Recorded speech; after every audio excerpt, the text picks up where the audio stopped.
The arena stretched across 5 miles of blood-soaked sand. Emperor Thaskamor watched from his golden throne as the gates opened and 100 small creatures stumbled into the sunlight. They were blue-skinned with 4 arms, and they moved in, tight groups like frightened animals.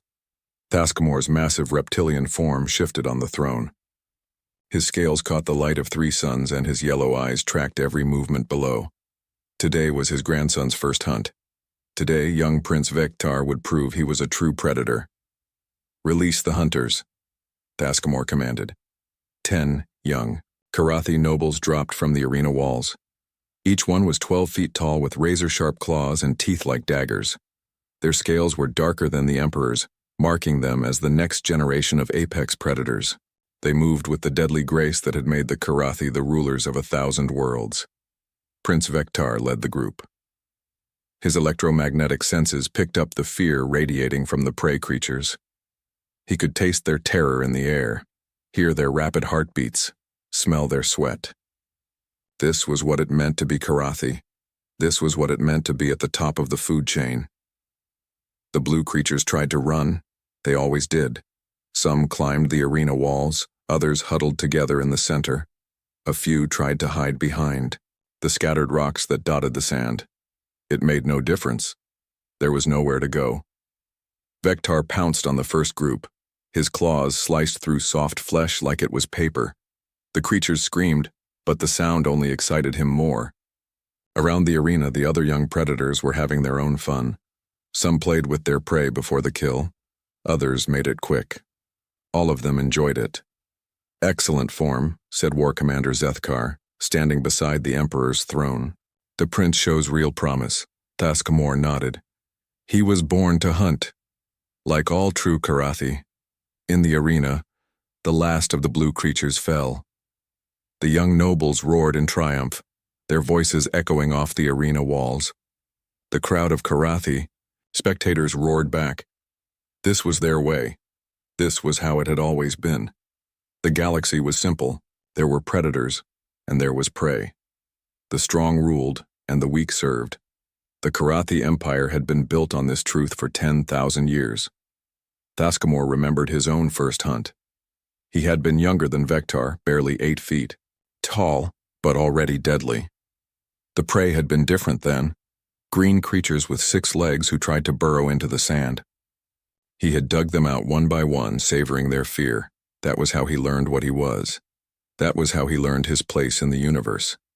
Now he ruled an empire that stretched across half the galaxy. Hundreds of worlds bowed to Karathi might. Thousands of species served as food, labor, or entertainment. It was the natural order. The strong survived and the weak existed only to serve the strong. The arena was being cleaned now. Mechanical drones swept up the remains while medical teams tended to the few young nobles who had minor injuries. Not from fighting, the prey had been harmless, just from their own enthusiasm during the hunt.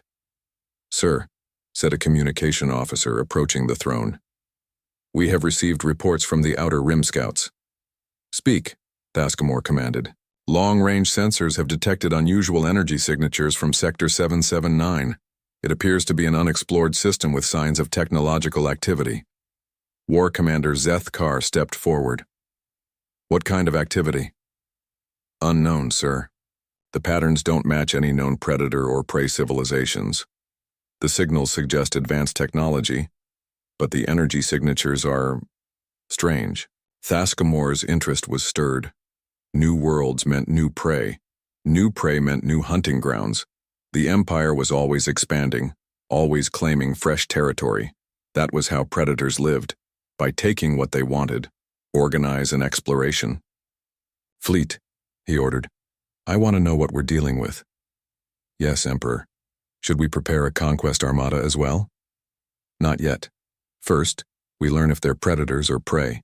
If they're predators, we negotiate territory. If they're prey," he gestured toward the arena where cleaning crews were still working, "we add them to our hunting grounds." The communication officer bowed and left. Prince Vectar approached the throne, still covered in the blue blood of his victims. His eyes glowed with the satisfaction of a successful hunt. "Grandfather, will there be more hunts today?" Not today, young one, but perhaps soon we will have new prey to test your skills against. The prince's eyes brightened. New prey? What are they like? We don't know yet. But it doesn't matter. Prey is prey. They all fall before true predators. Thaskamore looked out over his empire's capital city. Massive towers stretched toward the sky, each one a monument to Karathi power. Ships moved between the buildings, carrying goods and slaves from across the galaxy. At the city's heart stood the Great Pyramid, where the skulls of 1,000,000 prey creatures were displayed. This was civilization, this was order. The strong ruled, the weak served, and everyone knew their place. Other predator species served in his military and government. The Vorthok, with their hive-mind hunting tactics, commanded his ground forces. The Skalani, masters of stealth and poison, ran his intelligence networks. The Threnodi, whose sonic attacks could shatter bone, served as his enforcers. Each species brought their own hunting skills to the Empire. Each one understood the basic truth of existence: might makes right. The prey species were useful too in their own way. The Halani were excellent builders. The Quyth had nimble fingers perfect for delicate work. The Morlocks were strong enough to move heavy equipment. All of them bred quickly, ensuring a steady supply for both labor and food. It was a perfect system. Predators at the top, prey at the bottom, everyone serving their natural purpose. Sir, War Commander Zethkar said, the exploration fleet is being prepared. War Commander Velnos will lead the mission. Good. Tell her to be thorough. I want complete scans of the system, population estimates, technological assessment, military capabilities, everything. And if they resist? Thaskamore's laugh was like the rumble of distant thunder. Prey always resists at first, that's what makes the hunt interesting. As the three suns set over the capital, Thaskamore remained on his throne, thinking about the unknown signals from the outer rim. In 10,000 years of expansion, the Empire had encountered hundreds of species. Some had been fellow predators who joined willingly or were conquered. Most had been prey who learned their place quickly. None had ever been a real challenge. The galaxy was vast, but it followed simple rules. The strong conquered the weak. Predators hunted prey. The natural order was maintained. Tomorrow, his scouts would investigate these new signals. Soon, he would know if they had found new allies or new victims. Either way, the Empire would grow stronger. The Emperor of 1,000 worlds settled back on his throne and dreamed of new hunts to come. In his mind, he could already hear the screams of whatever creatures waited in that distant system. He could taste their fear, feel their terror as they realized what they were facing. After all, prey was prey, and predators like him had ruled the galaxy since time began. Nothing would ever change that simple truth. War Commander Velnos stood on the bridge of her flagship as it dropped out of hyperspace. The unknown system spread before them on the main screen, a yellow star with several planets orbiting it. The third planet from the star glowed blue and green, clearly alive with oceans and continents. Sensor report, she commanded. Massive biological activity on the third planet, her scanner operator reported. Millions of different species. The dominant life form appears to be concentrated in large settlements across the planet's surface. Velnos studied the readings. The energy signatures that had attracted their attention were coming from this world. Whoever lived here had technology, but the patterns were unlike anything in the Empire's databases. Show me the dominant species. The main screen flickered, showing images captured by their long-range scanners. Velnos stared in confusion at what she saw. The creatures were small, maybe 6 feet tall at most. They had soft pink or brown skin with no visible scales, claws, or natural weapons.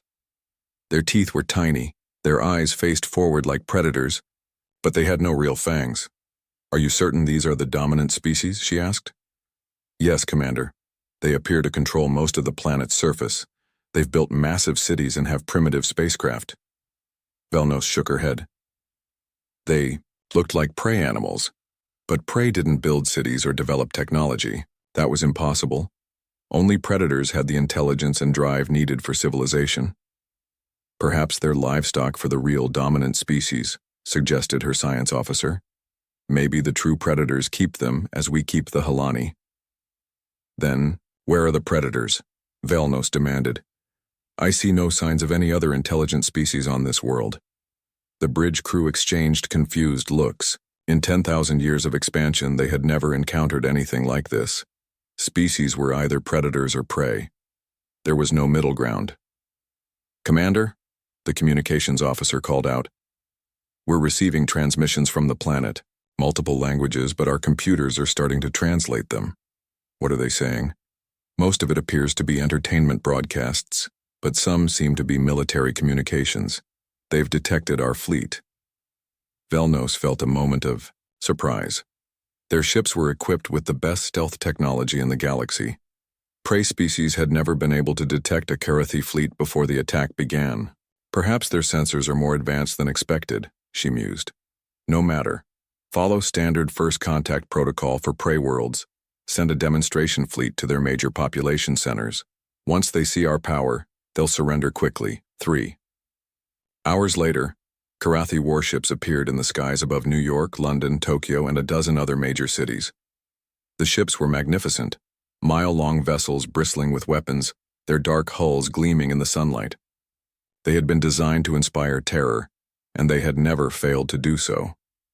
Velnos watched the feeds from the surface, waiting for the usual response. Panic in the streets, governments calling for immediate surrender, military forces laying down their weapons. It was the same pattern on every prey world. Instead, she saw something impossible. The creatures, the humans, according to their intercepted communications, were not surrendering. Military forces were mobilizing. Fighter aircraft were launching from bases around the world. Ships were moving to defensive positions. Commander, her weapons officer reported, we're being targeted by multiple surface-based weapon systems. Impossible, Velnos said. They're prey animals, they don't have the courage to… Her words were cut off as the first missiles struck her demonstration fleet. The humans had somehow coordinated attacks from multiple locations at once, timing their strikes to hit several ships simultaneously. 2 Karathi destroyers took heavy damage. One of them actually crashed into the ocean near what the humans called Japan. Return fire, Velnos ordered. Show them what happens when prey attacks predators. The Karathi ships opened fire with their plasma cannons, targeting the human military bases. Buildings exploded in balls of superheated gas. But instead of running in terror, the humans kept fighting. More missiles streaked toward the Karathi ships. Fighter aircraft swarmed around them like angry insects. Velnos watched in growing bewilderment as something unprecedented happened. The humans were using coordinated tactics. They fought like a pack, with each unit supporting the others. But only predator species fought in coordinated packs. Prey animals ran or hid. They didn't organize resistance. Commander, her science officer called out. The humans have shot down another of our ships. Velnos turned to stare at him. What did you say? The destroyer Fang of Korth has been destroyed. The humans used some kind of electronic warfare to disable its shields, then hit it with coordinated missile strikes. This was impossible. In 10,000 years of conquest, no prey species had ever destroyed a Karathi warship. Not one. Prey didn't have the intelligence, the courage, or the coordination needed to bring down a predator vessel. All ships, withdraw. To safe distance, she ordered. I need time to think. The Karathi fleet pulled back to the edge of the solar system. Velnos stared at the tactical displays, trying to understand what she had just witnessed. The humans had fought like predators, but they looked like prey.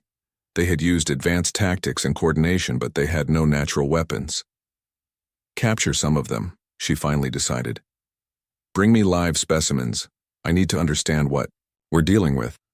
The next day, Karathi stealth ships landed near isolated human settlements. They expected easy captures, confused, terrified prey animals who would submit without resistance. Instead, they found humans who fought like cornered predators. Even when outnumbered and outgunned, they didn't run. They organized defensive positions, coordinated their fire, and fought to protect each other. Most disturbing of all, they showed pack loyalty. Humans would risk their lives to save other humans, even ones they barely knew. That was predator behavior. Prey animals looked out for themselves. Eventually, the Karathi managed to capture a dozen human soldiers, but it cost them more casualties than any prey-gathering mission in their history. 3 Karathi warriors were killed, and 7 more were wounded. The prisoners were brought to Velnos for interrogation. She studied them through the energy cage that held them. They were definitely prey-like in appearance. Soft skin, small, teeth, no claws or scales. But their eyes held something she had never seen in prey before. They weren't afraid. Oh, they were scared. She could smell their adrenaline and hear their rapid heartbeats. But they weren't terrified into submission like proper prey should be. They watched her with calculating eyes, looking for weaknesses, planning escape attempts. "What are you?" she asked them through the translation device. One of the prisoners, a female with short brown hair, stepped forward. "We're humans, and you just made a big mistake." "You're prey animals," Velnos said. "Your species shows all the biological markers of a prey race, yet you fight like predators. How is this possible?" The human smiled, showing those tiny, harmless teeth. "Maybe your biology lessons are wrong. Maybe there's a third option you never considered." Velnos felt a chill run down her spine. In the Empire's entire history, there had only been 2 types of species: predators who ruled, and prey who served. The idea that there might be something else was impossible to accept. "You will serve the Empire," she told the prisoners. "Your world will become a hunting ground. Your people will learn their proper place in the natural order." The female human laughed. "You really don't understand what you're dealing with, do you? We're not going to serve anyone, and we're not going to let you hurt our people. You have no choice. You're prey." "No," the human said, still smiling. "We're not prey. We're not predators either, the way you understand them. We're something your empire has never encountered before. We're humans. And we're about to show you what that means." Velnos left the prisoners and returned to her command center. She had to report to Emperor Thaskmor, but she wasn't sure what to tell him. How could she explain that they had found prey animals who fought like predators? How could she describe creatures who showed pack loyalty but had no natural weapons? "Open a channel to Apex Prime," she ordered. When the Emperor's image appeared on her screen, Velnos took a deep breath. "Your Majesty, I have encountered the unknown species. Are they predators or prey?" Velnos hesitated. I'm not certain, Your Majesty. They appear to be prey animals, but they fight like predators. They've actually destroyed several of our ships." The Emperor's eyes narrowed. "Prey animals destroyed Karathi warships?" "Yes, Your Majesty. They fight in coordinated groups and show pack loyalty behaviors. They appear to be broken somehow, neither fully predator nor fully prey." For a long moment, the Emperor said nothing. Then his voice came through the comm, cold and dangerous. "Broken things are often the most dangerous. Bring me more information, War Commander. I need to understand what we're facing." The transmission ended, leaving Velnos alone with her confusion and growing unease. In the holding cells below, the human prisoners were already planning their escape. Something told her that this was just the beginning. Emperor Thaskmor stood before the War Council in his great hall. The holographic display showed the human homeworld spinning slowly in the center of the room.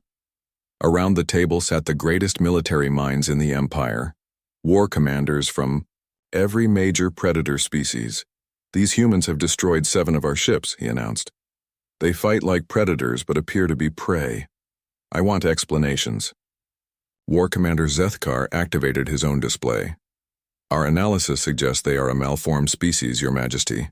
Their biology indicates prey evolution, but their behavior suggests predator psychology. They may be the result of some evolutionary accident." "Accidents don't destroy Karathi warships," growled Thaskmor. From across the table, War Commander Hiska of the Skelani spoke up. Her voice was soft but deadly. "Perhaps they were engineered by another predator species, created as weapons.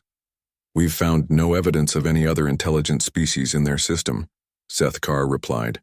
"They appear to have developed on their own." Thaskamore studied the rotating image of Earth. Then we will treat them as a predator threat. Mobilize a conquest armada, 500 ships. I want this mystery solved and this threat eliminated. The War Council dispersed to prepare for the largest military operation in decades, but in a research lab on War Commander Velnos's flagship, Dr. Veltar was making discoveries that would change everything. The Karathi scientist studied tissue samples from the captured humans under her most powerful microscopes. What she found made no sense according to everything she knew about evolution and biology. The humans showed all the physical markers of prey species: soft skin, small teeth, no natural weapons. But their brain structure was different. The areas that controlled pack coordination were massively overdeveloped. The regions that handled fear response were smaller than in most prey, but the sections that processed protective instincts were enormous. They're not predators as we understand them, she muttered to herself. But they're not prey either. They're something else entirely. She pulled up comparative brain scans from other species in the Empire. Predator brains showed large areas devoted to individual survival, hunting instincts, and dominance behaviors. Prey brains emphasized fear responses, escape reflexes, and individual flight patterns. Human brains were different. They had small, individual survival centers, but massive areas devoted to group coordination, long-term planning, and most surprisingly, empathy responses toward other species. "This is impossible," she whispered. But the evidence was right there in front of her. Meanwhile, on Earth, something unprecedented was happening. For the first time in human history, every nation was working together.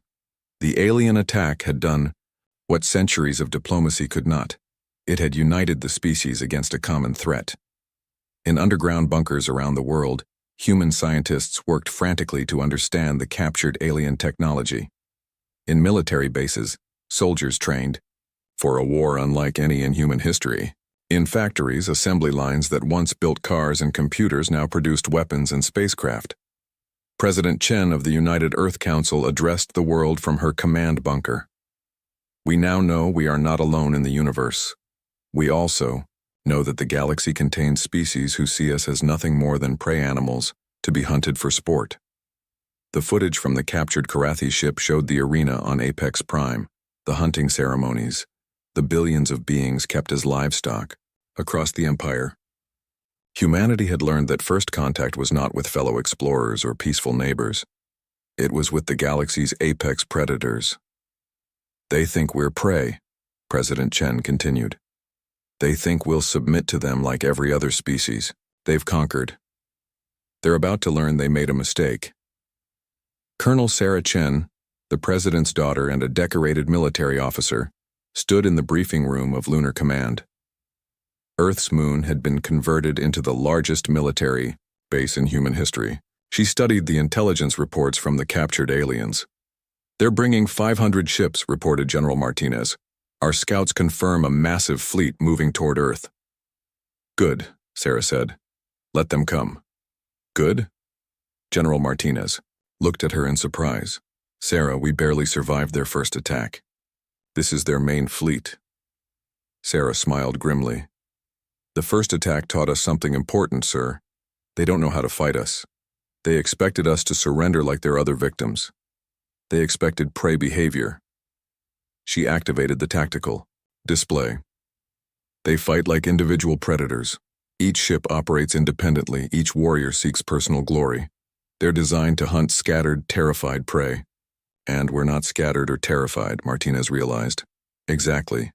We fight as a unit. Every ship, every pilot, every soldier operates as part of a larger organism. They've never faced anything like that." 3 weeks later, the Karathi conquest armada arrived at Earth. Emperor Thaskamore himself commanded the fleet from his massive flagship. He expected this to be a routine conquest, overwhelming force applied to a confused prey species. Instead, he found Earth's entire solar system turned into a fortress. The humans had used the time wisely. The asteroid belt bristled with weapons platforms. Jupiter's moons housed massive shipyards where human vessels rolled off production lines around the clock. Mars had become a forward military base. Most shocking of all, The human fleet was waiting for them. Where the first encounter had featured a few hundred human aircraft, now there were thousands of ships. They weren't as large or powerful as Karathi vessels individually, but they moved with perfect coordination. "Your Majesty," reported his sensor operator, "the human fleet is moving in perfect formation. Every ship responds to course changes simultaneously. It's like they share a single mind." Taskmore studied the tactical display. The human ships moved like a school of fish or a flock of birds, thousands of individual units acting as one organism. It was predator-pack behavior taken to an impossible extreme. "Attack formation," he ordered. "Show them the might of the Empire." The Karathi fleet spread out in hunting formation, each ship seeking individual targets. But as they approached, something unexpected happened. The human ships began to dance. They moved in three-dimensional spirals around the Karathi fleet, staying just out of optimal weapons range while launching coordinated missile strikes. When the Karathi ships turned to pursue individual targets, they found themselves flying into crossfire from multiple directions. "They're using our hunting instincts against us," Taskmore realized with growing horror. "Every time we pursue one target, we expose ourselves to the others." The Battle of Luna lasted 6 hours. When it was over, nearly half the Karathi fleet was destroyed or disabled. The humans had lost ships too, but they had won a decisive victory. Taskmore retreated with the survivors, his mind reeling. In 10,000 years of conquest, the Empire had never suffered a defeat like this. How had prey animals destroyed the greatest fleet in galactic history? Back in her laboratory, Dr. Veltar was beginning to understand. She had been studying the captured human soldiers, and what she learned terrified her. "They're persistence hunters," she said to War Commander Felnos. "Do you understand what that means?" "Explain." "Most predators are ambush hunters or pursuit hunters. They rely on speed, strength, or stealth to take down prey quickly. But persistence hunters are different. They chase their prey over long distances, wearing them down through endurance and coordination." Velnos frowned. "So, they're just another type of predator." "No." Dr. Veltar's voice was urgent. "You don't understand. Persistence hunters on most worlds are individuals. But humans evolved pack persistence hunting. They coordinate groups across vast distances and long time periods. And here's the terrifying part. They can extend pack loyalty to other species." "What do you mean?" Dr. Veltar pulled up recordings from the battle. "Watch how they fight. They don't just protect other humans. Their pilots died protecting spacecraft from the liberated worlds we passed through. They extended their pack instincts to include beings they'd never met before." The implications hit Velnos like a physical blow. "You mean they could turn our prey species against us?" "Worse than that," Dr. Veltar whispered. "They could turn the entire galaxy into their pack. They're not just another predator species. They're something that could end the natural order itself." On Earth, President Chen was addressing the United Nations one more time. Behind her, the holographic display showed not just Earth, but images from throughout the galaxy. The prey species, in their pens, the hunting ceremonies, the billions of beings living in slavery. "We've learned that Earth is not the first world they've attacked," she said. "There are hundreds of species throughout the galaxy living as their prey. Some have been enslaved for thousands of years." She paused, letting that sink in. "We have a choice. We can fortify our own world and hope they leave us alone. Or we can do what humans have always done when faced with bullies and slavers. We can fight back, not just for ourselves, but for everyone." The vote was unanimous. Humanity had found its purpose in the galaxy. They weren't just going to defend Earth. They were going to liberate everyone. The war for the galaxy was about to begin, and the Karathi Empire had no idea what they had awakened. The first liberation began on a world called Helix 7, 3 months after the Battle of Luna. War Commander Vorthak was overseeing the monthly culling ceremony when the impossible happened. His prey animals fought back. The Helani had been model prey for 800 years. Four-armed, blue-skinned, and naturally docile, they built the Empire's greatest structures and bred quickly enough to supply both labor and food. They had never shown any sign of rebellion. But that morning, as the selection process began for the monthly hunt, The Helani workers didn't line up submissively as they always had. Instead, they formed defensive groups and refused to cooperate. "What is the meaning of this?" Vorthak demanded of the Helani work leader. "You will select the tribute for today's hunt, or we will select for you." The Helani raised all four of his arms in a gesture Vorthak had never seen before. "No more hunts, no more tributes. We have learned that prey can become predators." Before Vorthak could respond, alarms began blaring throughout the facility. Human ships had appeared in orbit, broadcasting a message on all frequencies. "People of Helix 7, came the voice of Colonel Sarah Chen. "This is the Human Liberation Fleet. You are not alone anymore. Today, your slavery ends." Vorthak watched in horror as human soldiers landed throughout his compound. But they weren't attacking the Karathi installations first. They were freeing the Helani prisoners, establishing defensive positions around the civilian areas, and distributing weapons to creatures who had been prey for 8 centuries. The liberation of Helix 7 lasted 3 days. When it was over, every Karathi on the planet was dead and the Helani were free. But most disturbing to the Empire was how it had happened. The humans fought differently than any predator species in galactic history. Individual human soldiers died protecting Helani civilians they had never met. Human pilots crashed their ships into Karathi positions to prevent harm to alien prey species. They fought with the coordination of a hive mind, but the individual sacrifice of the most devoted pack hunters. Emperor Thaskmor studied the battle reports from his throne room, trying to understand what he was facing. "They treat every intelligent being as part of their pack," he said to War Commander Zethkar. "How is this possible?" "Dr. Veltar believes it has to do with their evolution," Zethkar replied. "They developed empathy as a survival trait. But instead of limiting it to their own species, they can extend it to any intelligent being. That should make them weaker, not stronger. Caring about prey is a predator's greatest weakness. Normally, yes, but humans have turned it into their greatest strength. They fight harder when protecting others than when protecting themselves, and every species they liberate becomes part of their coordinated force." The reports kept coming in. Rebellion on Skeltar Prime, where the bat-like Threnodi had refused to continue their mining operations. Uprising on Vorthak Nest, where the insectoid Quith had overwhelmed their guards using tactics they had learned from intercepted human broadcasts. Liberation fleets appearing at a dozen worlds simultaneously, each one freeing another prey species. But the worst report came from Dr. Veltar herself. She had been studying captured human soldiers on multiple worlds, and her findings were terrifying. "Your Majesty," she said, via hologram from her research station, "I have determined how the humans are spreading their resistance. They're not just freeing our prey species, they're teaching them." "Teaching them what?" "How to be human." The Emperor's massive form shifted on his throne. "Explain." "Humans have a concept they call human rights. The idea that all intelligent beings deserve freedom, dignity, and protection. But they don't limit this to their own species.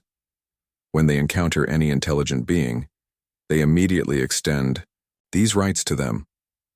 Dr. Veltar activated a recording showing human soldiers on Helix 7. They were helping Helani children who had been injured during the fighting, sharing their food with elderly Helani who were too weak to work, and teaching young Helani how to read. "They're making our prey species think like humans," she continued, "teaching them to value freedom, to coordinate resistance, to protect the weak. But most importantly, they're teaching them that they have the right to fight back." Thaskmor watched the recording in growing horror. The humans weren't just conquering worlds, and they were changing the fundamental nature of the galaxy itself. They were turning prey into something new. How many worlds have they liberated? 47, as of this morning, and the rebellions are spreading faster than they can reach new systems. Species who have never met humans are rising up because they've heard the liberation broadcasts. The Emperor stood and walked to the great window overlooking his capital city. Below, he could see Karathi citizens going about their daily lives, unaware that their entire civilization was under threat. They still believed in the natural order. Predators ruled, prey served, and nothing would ever change. "Double the guard on all breeding worlds," he ordered, and begin recruitment from the outer colonies. If the humans want a war for the entire galaxy, they'll have one. But even as he gave the orders, Thaskamore knew that traditional tactics wouldn't work against an enemy like this. The humans weren't trying to replace the Empire with their own dominance. They were trying to end the concept of dominance entirely. On the liberated world of Sorrow's End, formerly a Karathi hunting preserve, Colonel Chen stood before a gathering of freed creatures from a dozen different species. Helani workers, Quyth miners, Threnody scouts, and others who had lived as prey for generations. "I know this is all new and frightening," she said through the universal translator the humans had developed. "You've lived under their rule for so long that freedom itself seems impossible. But I want you to understand something important. You were never really prey." An elderly Helani raised one of his 4 arms. "But we are weak. We have no claws, no natural weapons. How can we fight the predators?" Sarah smiled. "The same way humans learned to fight them, not with claws or fangs, but with something more powerful: cooperation. When you work together, when you protect each other, when you refuse to let anyone hurt your people, you become stronger than any individual predator." She gestured to the mixed group before her. "Look around you. Helani and Quyth and Threnody working together. Your former masters kept you separated because they knew that together you were dangerous to them. They were right to be afraid." Over the following weeks, something unprecedented happened throughout the liberated territories. Species that had been bred for docility began to change. Not physically, that would take generations. But psychologically, they began to think of themselves as beings with rights rather than property.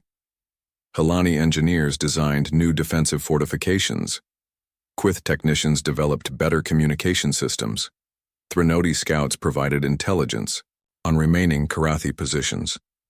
Most importantly, they all began to see themselves as part of a larger community, one that included not just their own species, but all intelligent life.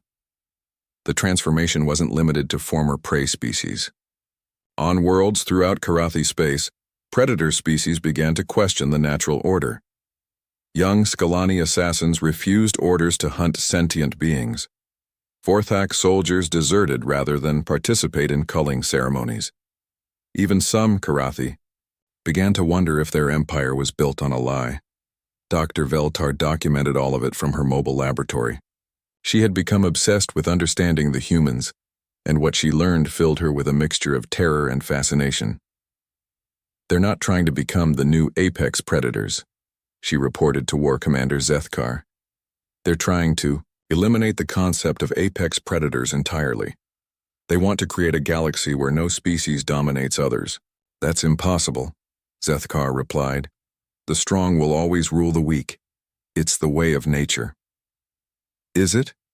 Look at what they've accomplished. 47 worlds liberated, hundreds of species working together, an entire section of our territory in open rebellion. They've done all of this not through individual strength but through cooperation." Dr. Veltar pulled up her analysis of human psychology. "I've identified the key difference between humans and every other species we've encountered. We think in terms of us versus them, predator versus prey, strong versus weak, our species versus other species. But humans think in terms of us versus the problem." "What do you mean?" "When humans see suffering, they don't ask, 'Is this my species suffering?' They ask, 'How do we stop the suffering?' When they see injustice, they don't ask, 'Does this affect my people?' They ask, 'How do we fix this?'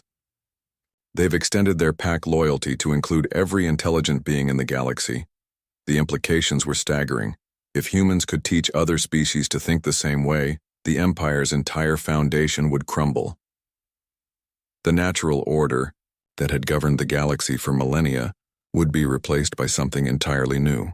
"They're not conquering us," Dr. Veltar whispered. "They're converting us, and I'm not sure we can stop them." Meanwhile, Emperor Thaskamore was learning the same lesson from his military commanders. Every battle report brought worse news. Not just defeats, but defections. Not just liberated worlds, but transformed civilizations. The humans were doing more than winning a war. They were changing what it meant to be intelligent life in the galaxy. The final battle began not with a massive fleet engagement, but with a single transmission broadcast across every world in the Karathi Empire. Emperor Thaskamor listened to it from his throne on Apex Prime, surrounded by the last of his loyal forces. "People of the galaxy," came the voice of President Chen from Earth. "This is a message for every intelligent being, predator and prey alike. The age of domination is ending. Today, we offer you a choice." The transmission showed images from hundreds of liberated worlds, former prey species working alongside their liberators, building new civilizations based on cooperation rather than conquest. Predator species who had abandoned the hunt to join the growing alliance. You can continue to live by the old rules, the strong ruling the weak, predators hunting prey, might making right. Or you can join us in building something new. A galaxy where every intelligent being has value, where strength is used to protect rather than exploit, where no one is prey. Thaskamor shut off the transmission, but he knew it was too late. The message was being received on every world, in every language, by every species. And worse, many of them were listening. "Your Majesty," War Commander Zethkar approached the throne. "The human fleet has been detected at the edge of our system, but they're not alone." The tactical display activated, showing the approaching armada. Thaskamor stared in disbelief. The fleet stretched across thousands of miles of space, but it wasn't just human ships. Vessels from dozens of species flew in perfect formation. Halani construction ships converted to carriers, Quith mining vessels equipped with weapons, even some Skilani stealthcraft and Vorthak hive ships. "How many ships?" he asked. "Over 10,000, Your Majesty, and they're moving in perfect coordination." Perfect coordination. That was the key to everything the humans had accomplished. Individual predators, no matter how powerful, couldn't match the coordinated effort of hundreds of species working together. "We still have the planetary defense grid," Zethkar continued. "Apex Prime has never fallen to any attack." But even as he spoke, reports were coming in from across the planet. Uprisings in the prey quarters, predator nobles refusing orders to fight, entire military units laying down their weapons and requesting safe passage off-world. The Empire was collapsing from within. "I want to speak with their leader," Thaskamor announced. "Face to face. If they want to end this war, they can face me in personal combat." The request was transmitted to the approaching fleet. To everyone's surprise, it was accepted. 2 hours later, Colonel Sarah Chen stood in the Emperor's throne room. She had come alone, as tradition demanded, carrying only her sidearm and wearing standard military dress. Around the vast hall, Karathi, nobles watched from the shadows, waiting to see their emperor destroy this small human female. Thaskamor studied her as she approached. She was even smaller than he had expected, barely 6 feet tall, maybe 150 pounds. No claws, no fangs, no scales for protection. She looked like the perfect prey animal, but her eyes held no fear.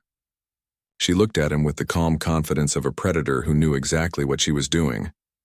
"You wanted to meet me," she said simply. "Here I am." "I wanted to understand what we're facing," Thaskamor replied, rising from his throne. At his full height, he towered over her, a 12-foot mountain of muscle, claws, and teeth. "You've destroyed an empire that has ruled for 10,000 years. I need to know how." Sarah looked around the throne room, taking in the displays of conquered worlds, the skulls of prey species, the monuments to Karathi dominance. "You want to know how we beat you? You beat yourselves." "Explain." "You built your entire civilization on a lie. You told yourselves that might makes right, that the strong deserve to rule the weak, that predators are naturally superior to prey, but you forgot something important." She stepped closer, unafraid of his massive form. "You forgot that intelligence changes everything. When you gave your prey species the ability to think, to communicate, to understand their situation, you gave them the tools to free themselves. You just made sure they never learned how to use those tools. And you taught them. We showed them what they already had. Every intelligent being has the capacity for cooperation, for protecting others, for choosing what's right over what's easy. You spent thousands of years teaching them they were helpless. We spent a few months showing them they were strong. Thaskamore felt rage building in his chest. This small creature was lecturing him about strength, about natural order. You think, your philosophy can stand against raw power, he snarled. Let me show you what real predators are capable of. He activated the combat arena controls and the floor around them shifted, creating a circular fighting space. The watching nobles moved closer, eager to see their emperor tear apart this insolent prey animal. Single combat, Thaskamore announced. If you win, my forces will surrender. If I win, your fleet withdraws and never returns to our space. Sarah nodded calmly. Agreed. The combat began immediately. Thaskamore lunged forward with predatory speed, claws extended to tear through her. Soft human flesh. But Sarah wasn't there when his claws arrived. She had rolled aside, drawing her sidearm and firing 3 shots into his flank. The energy bolts barely scratched his armored scales, but they got his attention.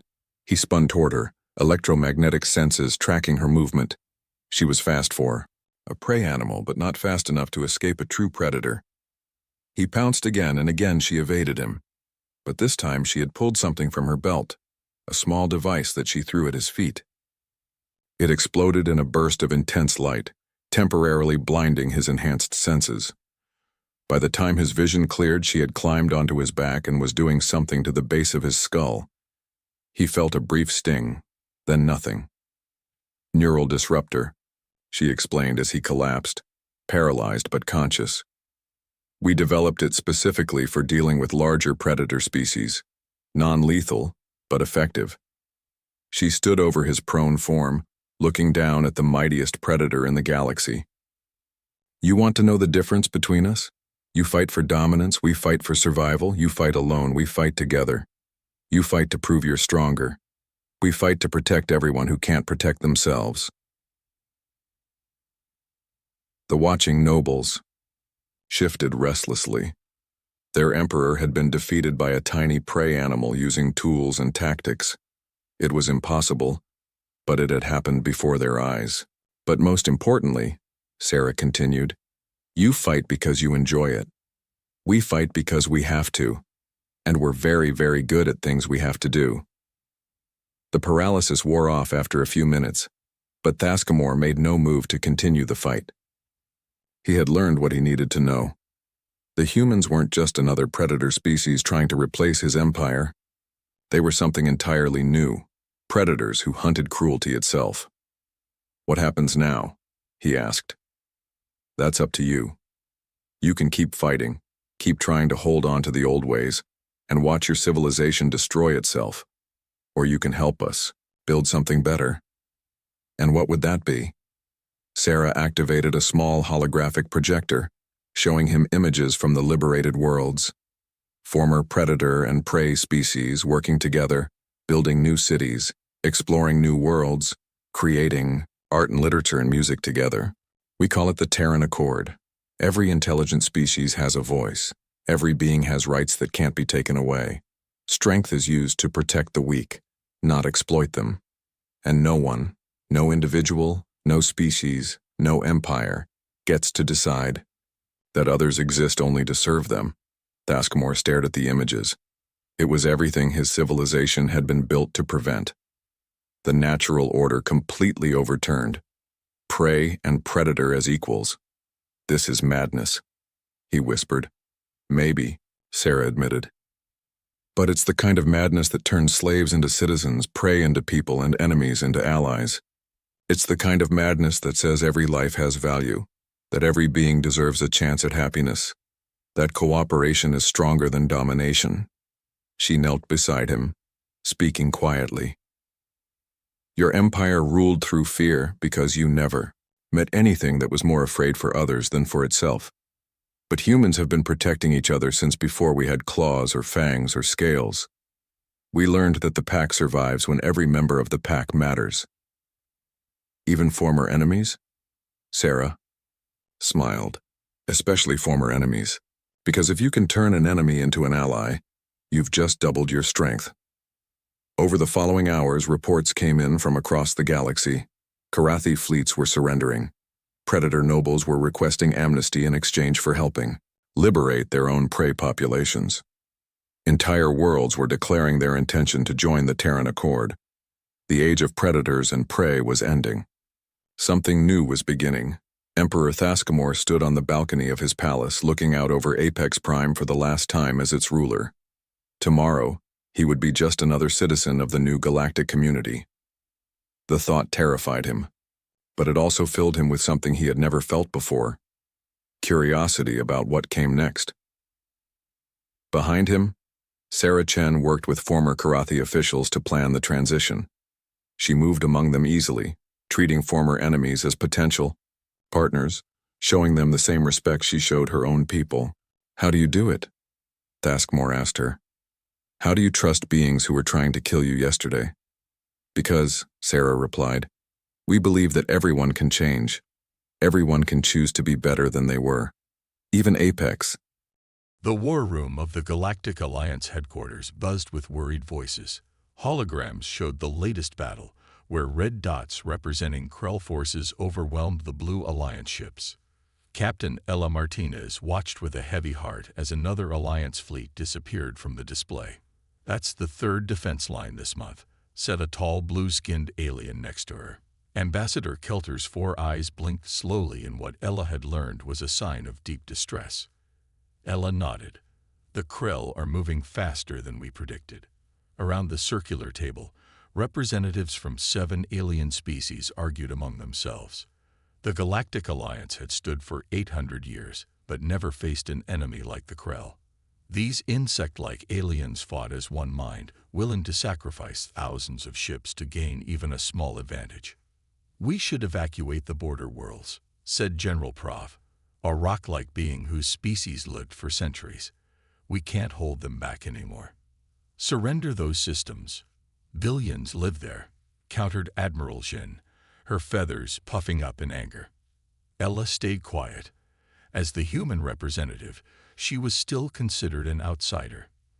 Humanity had only joined the Alliance 15 years ago, discovered by an exploration vessel when humans were just beginning to explore their own solar system.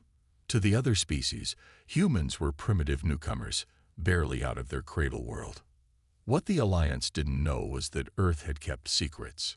When Councillor Tren, the eldest member of the High Council, suggested formally surrendering to the Krell, Ella couldn't stay silent any longer. "The Krell execute prisoners," she said, her voice cutting through the arguments. "Surrender means death." The room fell silent, all eyes turning to her. "What would humans suggest?" asked Tren with a hint of condescension. "Your species has barely mastered space travel." Ella straightened her back. "We could help fight." A ripple of polite laughter moved through the room. Admiral Jin gestured to the hologram. "Captain Martinez, we appreciate your spirit, but the Alliance's most advanced warships can't stop the Krell. Your planet has no military fleet." "Not in space," Ella said carefully. "But humans know war. It's in our history." The laughter stopped. Most Alliance species had evolved past internal conflicts thousands of years ago. War was something primitive species engaged in before becoming civilized. "Humans united our planet only 70 years ago," Ella continued. "Before that, we fought each other for thousands of years. We've studied war, lived it, developed strategies and tactics for every situation."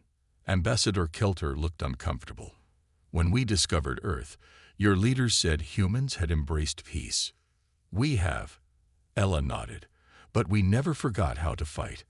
Our soldiers train for wars we hope will never come." Councillor Tren waved a dismissive hand. "And what good would ground soldiers do against a space empire?" "The Krell want planets, not empty space," Ella replied. "And their warriors aren't invincible on the ground. They've just never faced real resistance." The room grew quiet again as the implications sank in. "Are you suggesting?" Admiral Jin started. "I'm suggesting we call Earth," Ella said firmly. "There are human veterans with more combat experience than some Alliance species have history. Soldiers who fought in jungles, deserts, mountains, and cities. Men and women who understand what the Krell don't, how to think independently in battle. She looked around the room, meeting their alien gazes.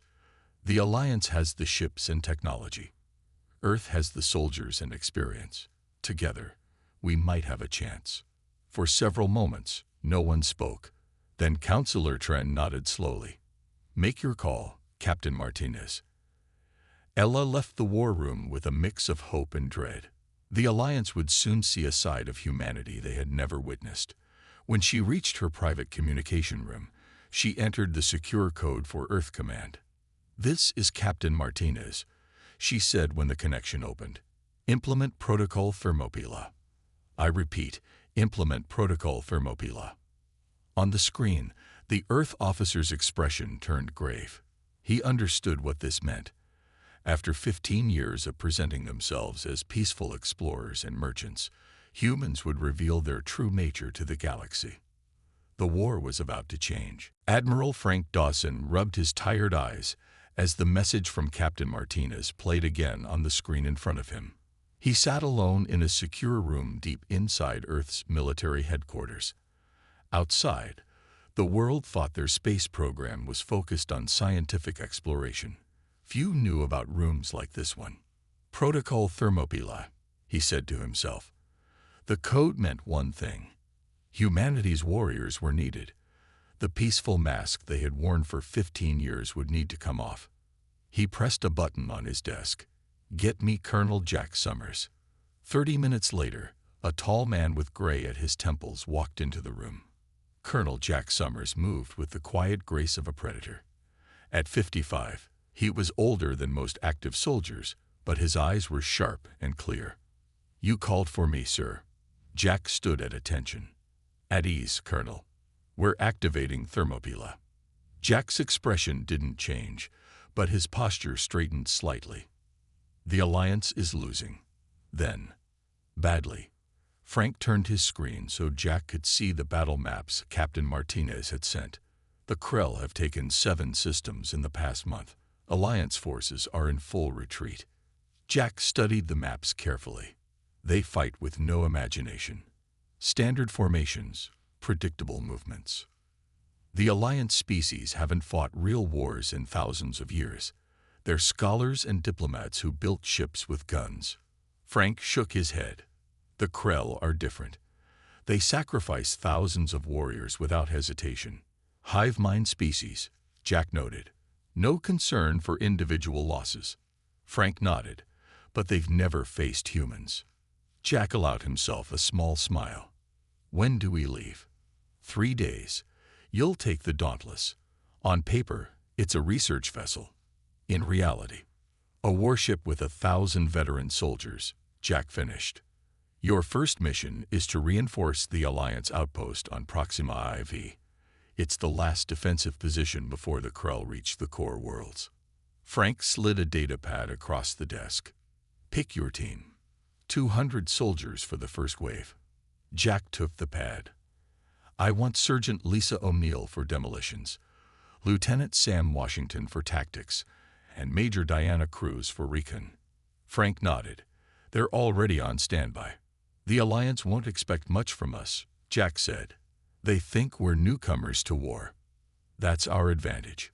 Frank stood up and walked to a wall map of the galaxy. "Humanity joined the Alliance as peaceful explorers, but we never stopped preparing for the worst.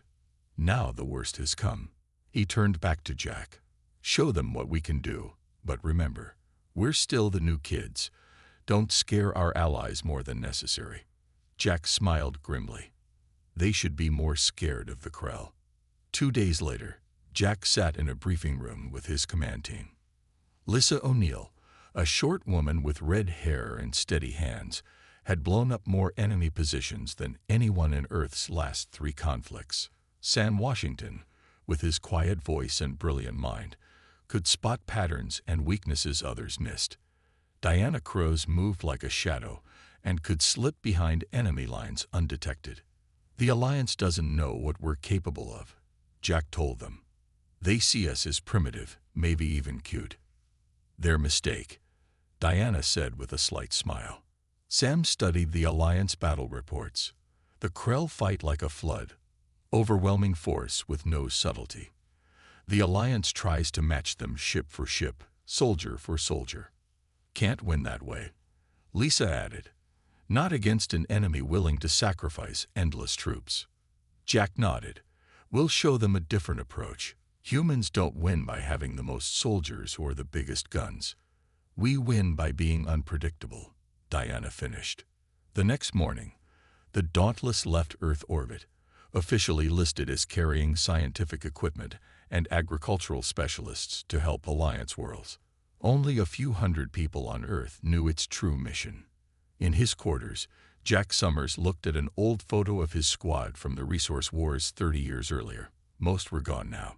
He'd fought all his life, hoping that humanity had finally found peace among the stars. Now he was going to war again, but this time to protect not just Earth, but a galaxy. Once more, he whispered to himself as the ship accelerated toward the jump point that would take them to the front lines. The U.S. Dauntless dropped out of faster-than-light travel near Proxima IV, a small rocky planet that had become the Alliance's last defensive position in this sector. Through the view screen, Jack could see the damage from recent battles. Debris from destroyed ships floated in orbit, and several parts of the planet showed black scars from Krell bombardment. "They're hailing us," said the communications officer. A moment later, the face of an alien appeared on screen.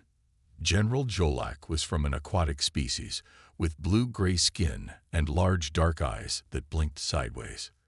"You must be the human vessel," Jolak said. "Captain Martinez informed us you were coming." Jack stepped forward.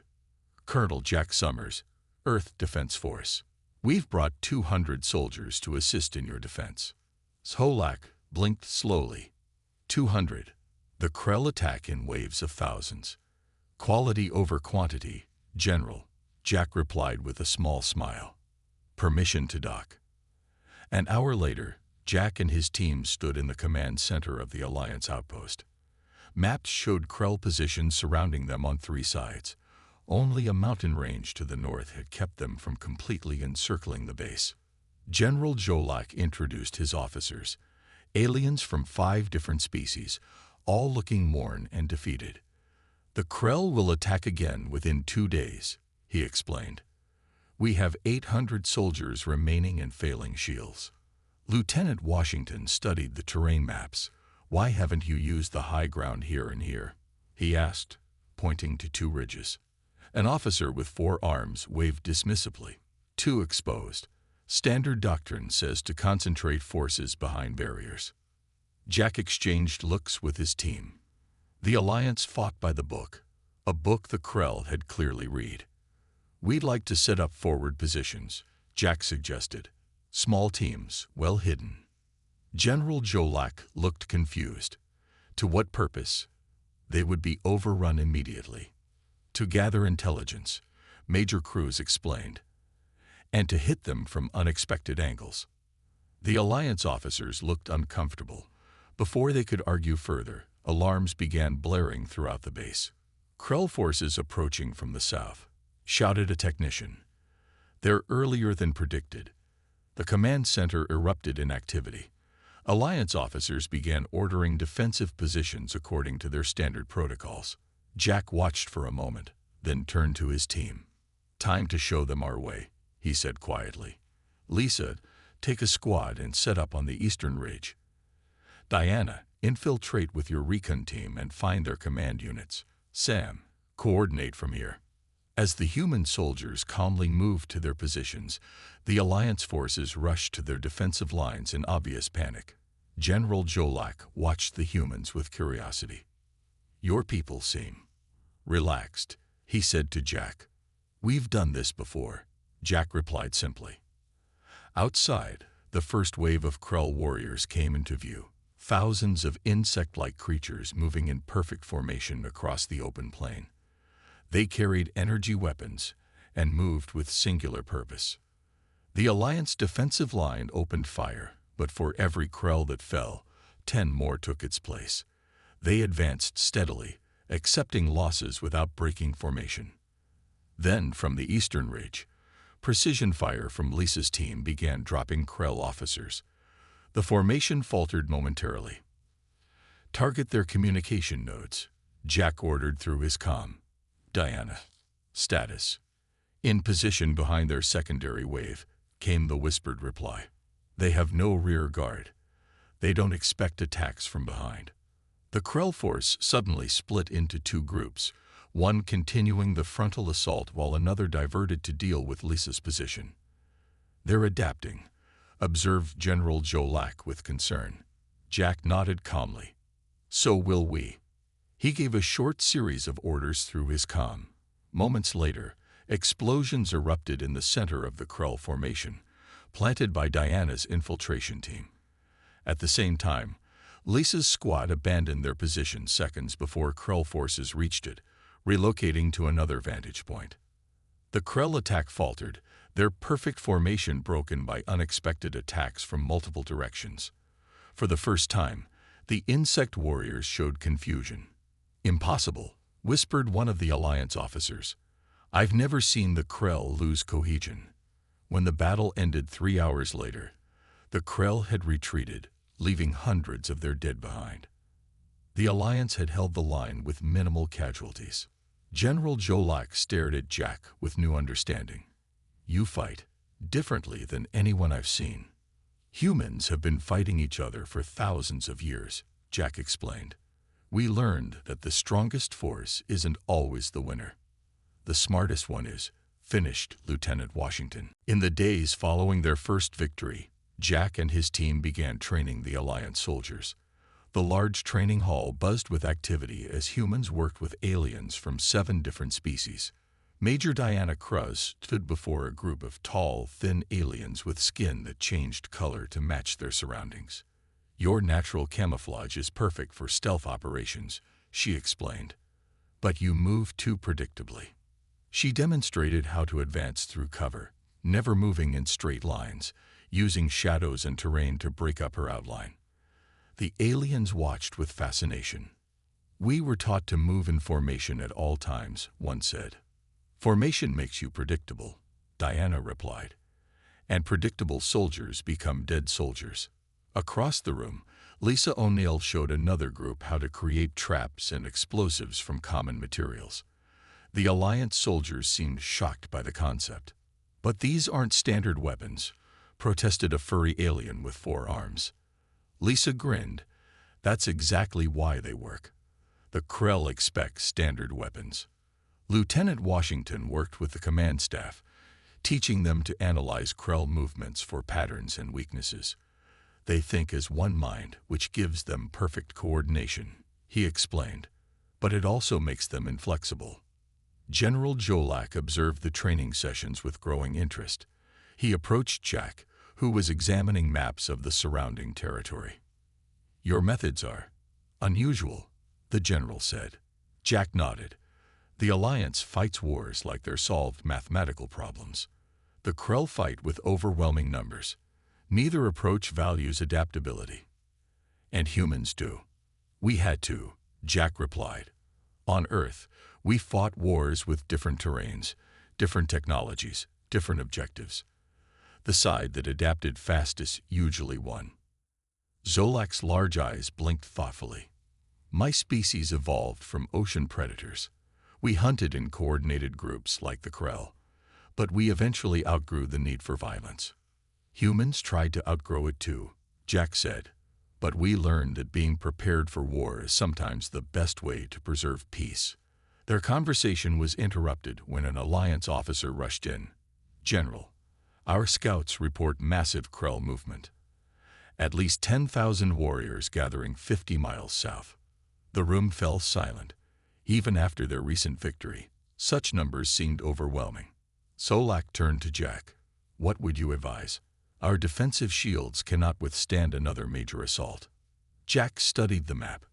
"They expect us to wait behind walls. We won't." He pointed to several locations around the Krell gathering point. "We'll hit them tonight, before they're ready. Small teams, multiple targets. A night attack." Jolak seemed confused. "The Krell have superior night vision, but they don't expect us to know that." Jack smiled. Diana's teams mapped their sensor positions yesterday. We know their blind spots. That evening, Jack briefed the mixed human-alien strike teams. 200 humans and 300 Alliance soldiers would attack the Krell camp from 5 different directions. Lisa had prepared specialized explosives designed to create maximum confusion. Diana's stealth teams would target Krell communication nodes. Remember, Jack told them, our goal isn't to defeat 10,000 Krell. It's to make them defeat themselves. As darkness fell, the strike teams moved out. General Jolak insisted on accompanying Jack's central team, curious to see human tactics firsthand. In 800 years of Alliance history, Jolak said as they crept through the underbrush, we've never launched a preemptive night raid. 800 years is a long time to fight the same way, Jack replied. The Krell learned to counter your tactics. They haven't learned to counter ours yet. They reached their position overlooking the vast Krell encampment. Thousands of insect warriors moved in perfect coordination, preparing for tomorrow's assault. None looked up toward the ridges where Alliance and human soldiers now waited. Jack activated his comm. All teams in position. 4 confirmations came back. He looked at Jolak. This is the moment where everything changes. After tonight, the Krell will know they're facing something different. Jolak nodded slowly.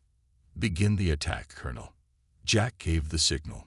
In the darkness, Diana's infiltration team struck first, silently eliminating the Krell communication officers. Seconds later, Lisa's explosives detonated at strategic points around the camp, and the night erupted into chaos. The Krell camp erupted into chaos. Lisa's explosives created a series of blasts that seemed to come from everywhere at once. The insect warriors scrambled in confusion, unable to identify the source of the attack. From his position on the ridge, Jack watched through night vision goggles.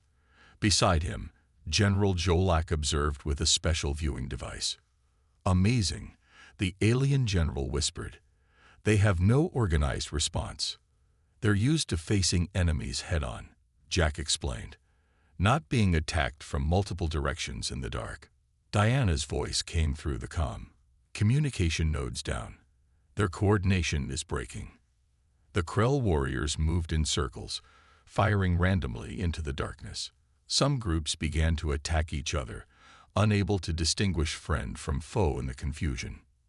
Now, Jack ordered, all teams begin Phase 2. On his signal, the hidden strike teams opened fire from 5 different positions. They didn't stay in one place. Each team fired a short burst, then quickly moved to a new location. To the Krell, it seemed like they were surrounded by a much larger force. Jolak watched in amazement. You're making 200 soldiers look like 2,000. Perception is a weapon, Jack said. The Krell think in terms of numbers. We're showing them that numbers aren't everything.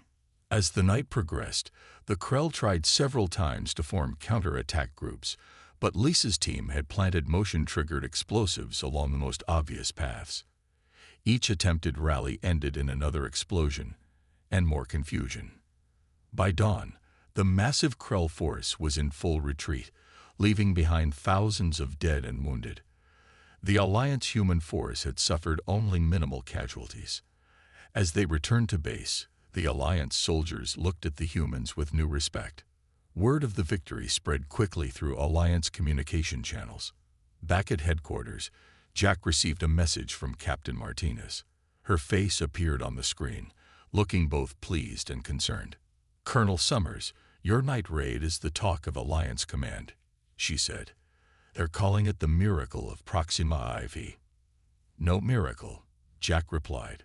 Just good planning and soldiers who can think for themselves.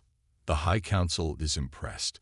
They want human military advisors deployed to all frontline positions. Martins paused. But some council members are also worried. About what? About what happens after the war.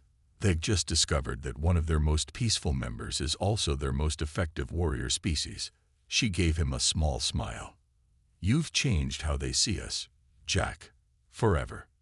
Later that day, Requests began pouring in from Alliance commanders across the front. Everyone wanted human advisors. The U.S. Dauntless prepared to send teams to 12 different battle zones.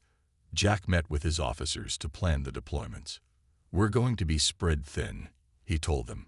"Each of you will lead a team of 20 humans, plus whatever Alliance forces you're assigned." "Will that be enough?" asked Sam Washington. "It has to be," Jack replied. "The Krell are still advancing on most fronts. We need to buy time for more human ships to arrive from Earth." Lisa O'Neill looked at the map of deployment zones. "The Krell will adapt to our tactics eventually. Then we'll adapt faster," Jack said firmly. "That's what humans do best." General Jolak joined their meeting, his usually calm demeanor now energetic. "Colonel, news of your victory has spread through the entire Alliance. For the first time in years, there is hope." "Hope is good," Jack nodded. "But we need more than hope to win this war." "Indeed." Jolak handed him a datapad. "Alliance High Command has authorized emergency production of weapons and equipment based on your specifications. Every factory in the core worlds is being converted." Jack looked at the production figures with satisfaction. This will help. As the human officers left to prepare their teams, Jolak remained with Jack. "There is something I don't understand," the alien general said. "Your species joined the Alliance as peaceful explorers and traders. Yet you are so skilled at warfare." Jack considered his answer carefully. "Humans want peace. We dream of it, work for it, sacrifice for it. But we never forget that peace must sometimes be defended. At a terrible cost," Jolak observed. "Yes," Jack agreed, thinking of Earth's bloody history. "A cost we've paid many times before. And one we're willing to pay again." Outside the command center, human soldiers trained alongside their alien counterparts, teaching them the hard lessons humanity had learned through centuries of conflict. The war was far from over, but for the first time since the Krell invasion began, the tide was beginning to turn. 3 months passed, and the war changed dramatically. Human advisors spread across Alliance space, bringing new tactics and a fighting spirit that inspired their alien allies. For the first time in years, the Alliance pushed the Krell back, reclaiming 4 star systems. Jack stood on the bridge of an Alliance cruiser above Vega Prime, a key manufacturing planet. Reports from across the front showed progress, but also growing concerns. "The Krell are changing their tactics," Lieutenant Washington said, pointing to battle data. "They're becoming less predictable, using smaller units instead of mass attacks." "They're learning," Jack nodded, "just as we hoped they wouldn't." A communication officer interrupted them. "Colonel, we're getting urgent calls from the surface. Krell dropships have broken through our defense grid." Jack's expression darkened. "That's not possible. Lisa's team has the entire planet surrounded with early warning systems." He tried to contact Lisa's squad, but got no response. Something was very wrong. "Get me a shuttle," he ordered. "I'm going down there." 20 minutes later, Jack's shuttle approached the main manufacturing city on Vega Prime. Smoke rose from several buildings. Explosions lit up the eastern district. Alliance officers reported that Krell forces had somehow bypassed their detection systems and landed inside the city. Jack joined a mixed human-alien defense force at the command post. The situation was grim. Thousands of Krell warriors were pushing toward the main power plant. If they destroyed it, the planet's manufacturing capacity would be crippled for months. "Where's Sergeant O'Neill's team?" Jack asked. "Defending the main bridge," an Alliance officer replied. The Krell hit their position first, almost like they knew humans were there. This was new. The Krell had never specifically targeted human forces before. Jack led a squad toward the bridge, fighting through pockets of Krell warriors along the way. He noticed they were using cover and moving in smaller groups, tactics they hadn't used before. When they reached the bridge, they found Lisa's team pinned down by heavy fire. Jack's squad provided covering fire as they joined them behind a barricade. Lisa's face was streaked with dirt and blood. "They knew we were here, Jack," she said between breaths. They dropped right on top of us. No warning. Jack looked across the bridge. The Krell were massing for another push, but something was different about them. Their movements weren't as synchronized. Some units acted independently, showing initiative that the hive-minded Krell had never displayed before. They're adapting to us, Jack realized, learning from every battle. A Krell officer appeared, directing warriors to flank positions. Lisa spotted it through her scope. That one's calling the shots. Take him out, and they'll lose direction. Before Jack could respond, sensors detected a massive energy buildup. The Krell were bringing in a heavy plasma cannon, powerful enough to destroy the bridge and everything on it. If that bridge falls, they'll reach the power plant in minutes, Lisa said grimly. She checked her pack of explosives. I need to get to the bridge supports. Too dangerous, Jack shook his head. We'll find another way. There is no other way, Lisa replied calmly. And you know it.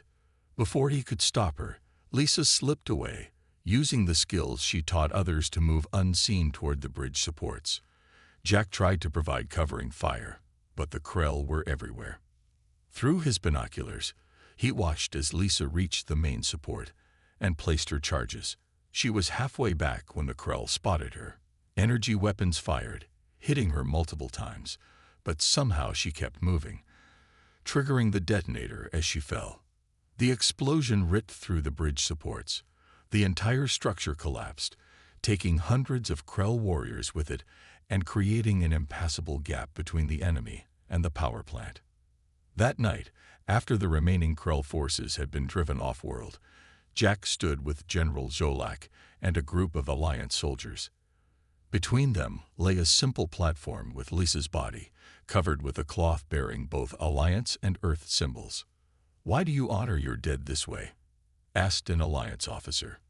The Krell leave theirs behind. Because every human life matters, Jack said quietly. We're not a hive mind. Each of us is unique. When we lose someone, we lose everything they were and could have been. General Zolak watched the human soldiers' faces. For the first time, he truly understood something about these strange allies.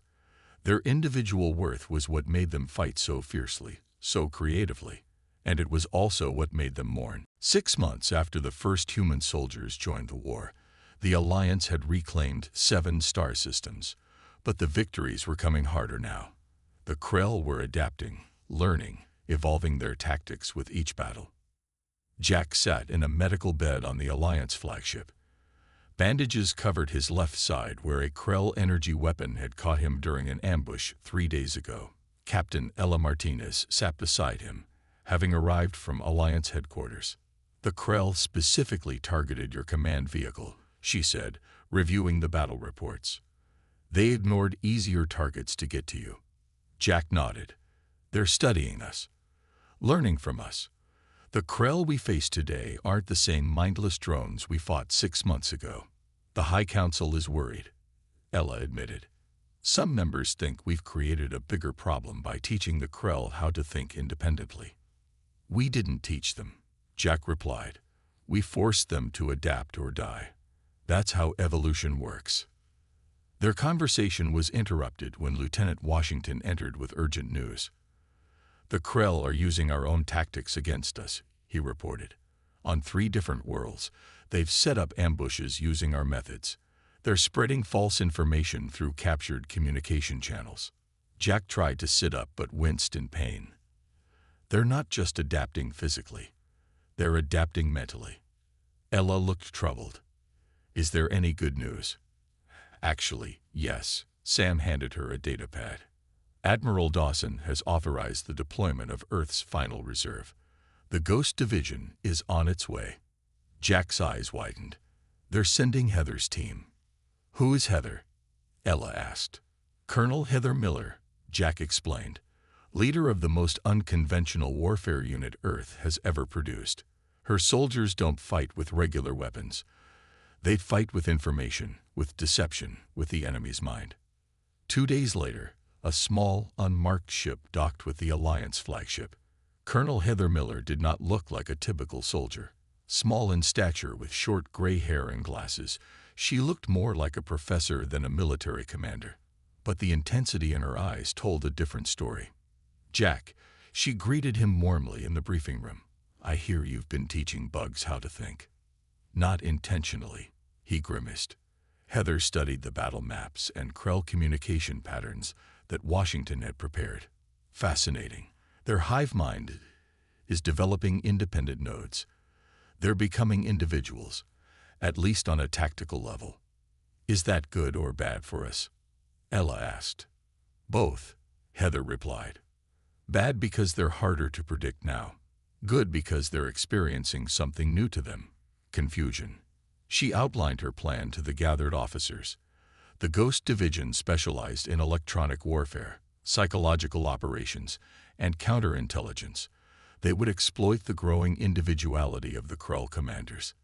"If they want to think like humans," Heather explained, "we'll give them the full human experience, including doubt, uncertainty, and mistrust." Over the next few weeks, Heather's team launched a new kind of warfare against the Krell.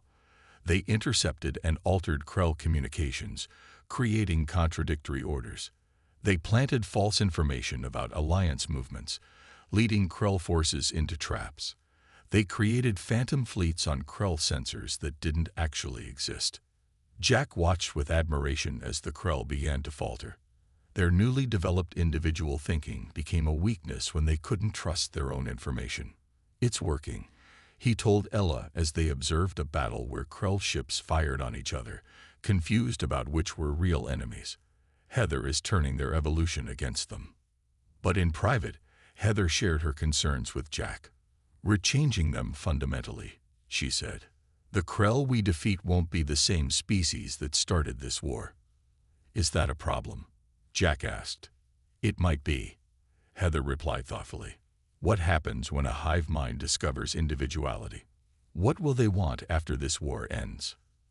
As Alliance forces pushed closer to Krell territory, this question grew more urgent. Reports came in of unusual behavior among captured Krell warriors. Some refused to follow their hive's orders. Others attempted to communicate with Alliance soldiers in ways they never had before. "We didn't just change how they fight," Ella realized after interviewing a captive Krell officer who had surrendered voluntarily, something previously unheard of. "We changed who they are." 1 year after the first human soldiers entered the war, the combined Alliance human fleet approached the Krell homeworld. The massive planet loomed on the view screens, surrounded by defense stations and thousands of Krell ships. "This is it," Admiral Frank Dawson said. He had arrived from Earth 2 months ago to lead the final push. The last battle. Beside him stood Jack, now fully recovered from his wounds, and Colonel Heather Miller. Captain Ella Martinez represented the Alliance High Council, which had finally recognized humanity as full partners in the war effort. "The Krell defenses are formidable," General Joe Lack observed. "Even with our combined fleets, a direct assault would cost millions of lives on both sides." Heather stepped forward. "That's why we won't attack directly." She pointed to a data display showing Krell communication patterns. "For the past 3 months, my team has been inserting a special code into the Krell network. It's ready now." "What kind of code?" Ella asked. "Not a weapon," Heather explained. "Not exactly. It's a gift." She looked at Admiral Dawson, who nodded his approval. "The Krell began this war as a perfect hive mind," Heather continued. "One will controlling billions, but our tactics forced them to develop individual thinking. Some Krell commanders now make their own decisions. Some question orders. The next step is to let them all choose." Jack understood first. "You're giving them freedom." "Yes," Heather said simply. "The code will disable the central control of the hive mind. Each Krell will suddenly experience true individual thought for the first time." The Alliance commanders looked shocked. This was not the final attack they had expected. "And if they all choose to keep fighting?" General Jolak asked. "Then we fight," Admiral Dawson said firmly. "But they deserve the chance to choose peace." Hours later, the combined fleet took position just outside the Krell defense perimeter. Heather's team activated the code, sending it through the channels they had prepared over months of electronic warfare. For several minutes, nothing seemed to happen. Then, suddenly, the perfectly organized Krell fleet began to move in strange, disorganized patterns. Some ships broke formation. Others turned away from the Alliance fleet. A few simply powered down their weapons. "It's working," Heather whispered. Through emergency channels, messages began coming from individual Krell ships, confused, frightened, but also curious. Many asked for guidance on what to do with their new freedom. Some expressed relief that the endless war might stop. 3 days later, in the largest conference room on the Alliance flagship, human and Alliance representatives sat across from a delegation of Krell. It was the first peaceful meeting between the species. The lead Krell, who called himself First to Choose, spoke in a halting version of the Alliance common language. "We experience individuality now. Some wish to continue war. Many do not.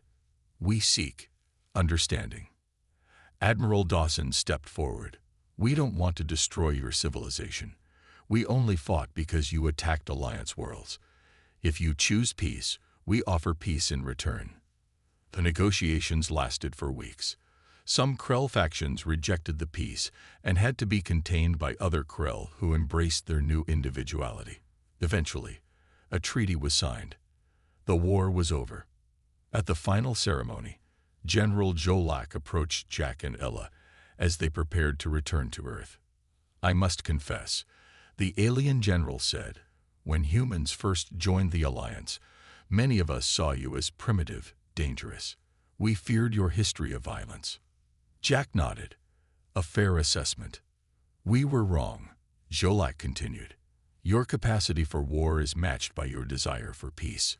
You fought not to destroy the Krell, but to give them the same gift you value most, freedom to choose their own path." Ella smiled. "Humans have always been contradictory. We create art about peace while preparing for war.